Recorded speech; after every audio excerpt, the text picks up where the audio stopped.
Hey there. Sometimes the list that you have made inside HubSpot has some critical changes to it. Maybe it has reached a certain size. Maybe there are some major changes to it, something deleted, something added. And now what you want is some notifications. Today we are going to tell you how you can set up list notifications inside HubSpot.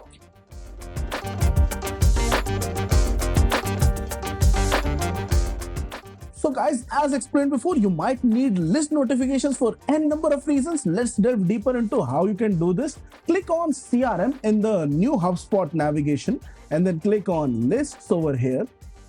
Once you do this, you will see that there are a lot of lists over here that we had created in the recent past. Maybe click on one of these lists. Once you are inside this list, you can see a lot of different things about this list.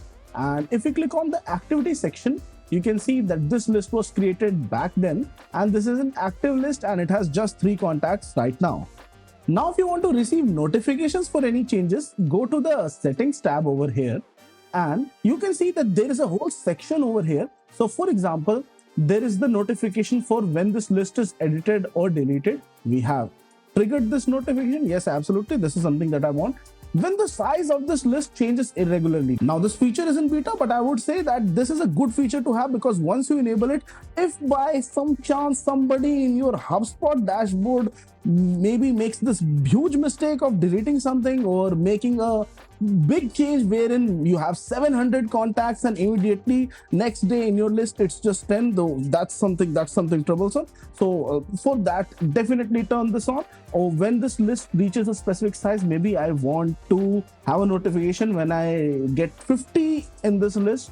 And you can also choose the users and teams who will receive notifications. For example, I want this to be sent to me. I want this to be sent to Pawan. We can also choose to send it to teams. So we have a test team. Once all of this is done, in the settings tab for notifications, click on save at the bottom and your job is done.